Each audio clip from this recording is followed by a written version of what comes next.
I want to tell you a little bit about my country, because I hear you are studying this place I call home. I live in Melbourne, at the southeast corner of Australia. This is a city of 5 million people from every continent and every country on earth. People born in Germany live here too. We are a very multicultural city who celebrate the diversity in our community. For close to 60,000 years, this part of the country was owned and lived in by the Wurundjeri people of the Kulin nation of Indigenous Australians. Sometimes our first peoples are called Aboriginal Australians, but recently we have started speaking of First Nations peoples. Often in public events now there will be a welcome to country, where a traditional owner welcomes the people of Melbourne to the place in which we are gathered, often including some words in their traditional language. Aboriginal people are known for their strength and courage in the face of great challenges. The colonisation of Australia by white settlers brought much death, destruction and disease to our first peoples. Many parts of Australia are known as places where Aboriginal people died in massacres carried out by the settler Australians. The settlers treated Aboriginal people with contempt, seeing them as less than human. Until 1967, Aboriginal people were not counted in the national census and were officially considered part of the plants and animals, or flora and fauna, of Australia. In 1967, the Australian people voted to allow Aboriginal people to vote and to be counted in the census, with a massive majority. Since then, Aboriginal peoples have fought to be recognised as the heart of Australia. They have told painful stories of their children being stolen by white Australians, often by the governments of Australia, in order to civilise and make Aboriginal Australians more like white Australians. There was a policy from government to destroy First Nations peoples and cultures by a process of assimilation. People who suffered this experience are known as the stolen generations. The trauma they experienced is long-lasting and multi-generational. Part of the colonisation of this continent involved the early governments of Australia, starting with the British governors, claiming that the land of Australia was belonging to no one. They claimed that Aboriginal people did not own the land, and therefore white Australians could divide the country as they pleased.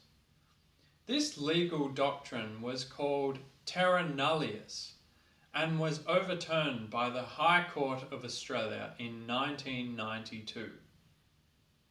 The High Court prepared the way for Aboriginal people to have traditional lands returned to First Nations communities. Since Australia began giving the traditional owners back their land, there have been challenges. Only last month, a mining company blew up an Aboriginal sacred site with great significance to Aboriginal peoples for thousands of years. This was to create a mine, but it caused much distress and debate about how this was allowed to happen. In 2014, a groundbreaking new book was written by Aboriginal elder and historian Bruce Pascoe. Called Dark Emu, it revealed that Aboriginal people were not in fact hunters and gatherers, but instead they were the creators of a comprehensive system of agriculture and farming on the lands of Australia. This is important because Aboriginal people have a lot to offer us settler of Australians, not just about agriculture, but about their perspectives on bushfire preparation, culture, language, spirituality, and experiences of caring for the land and one another. Many Aboriginal Australians are making their presence felt more and more in the mainstream of Australian society, carving out places for involvement in politics and government, business, and increasingly in music, dance, and theatre. We now have our first Aboriginal Minister for Indigenous Australians, Ken Wyatt.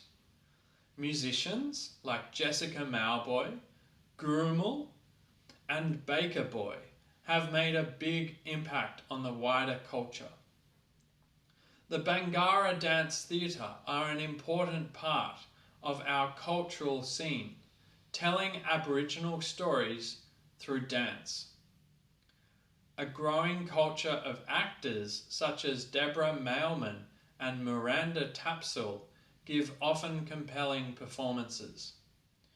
Australia is a very sporting nation, and Aboriginal people such as Kathy Freeman in athletics, Adam Goods in Australian football, and Kurtley Beale in rugby union have made incredibly significant contributions, paving the way for many First Nations peoples to follow.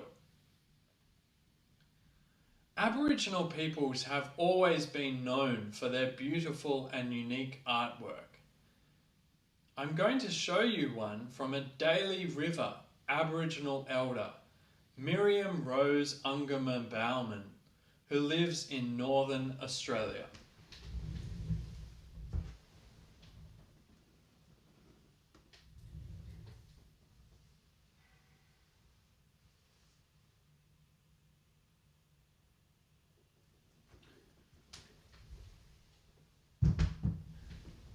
This is an Aboriginal dot painting.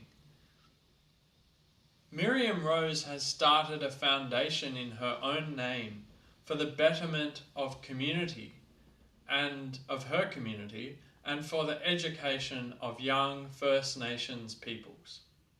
She also offers her deep spirituality to the Australian people. This spirituality is known as Didiri, and it involves deep inner silence and listening. By listening to the land, people, and ourselves, we can come to be more connected with all that exists and with our experience as well, tells Miriam Rose. This is very deep and worth exploring by all Australians. In fact, by all people across the planet, Germany included, perhaps. Recently, there have been protest movements across the globe called Black Lives Matter, and in Australia, these protests have focused on the hundreds of Aboriginal people who have died while in jail over the last 30 years. Aboriginal people continue to seek justice and healing. Aboriginal Australians are more likely to have poor health outcomes and reduced life expectancy. Their history and culture and spirituality are often undervalued by mainstream multicultural Australia.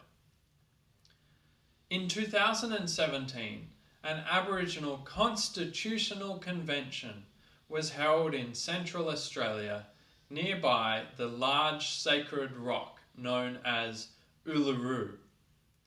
Out of this meeting, the Uluru Statement was written, which called for three things: truth, treaty, and voice. The first, truth, was a new commission to tell the truths of Aboriginal trauma and massacres at the hand of settler Australia. The second, treaty, was to begin a process to create a treaty with the Government of Australia, which would detail the rights of the Aboriginal Australians at the heart of our nation.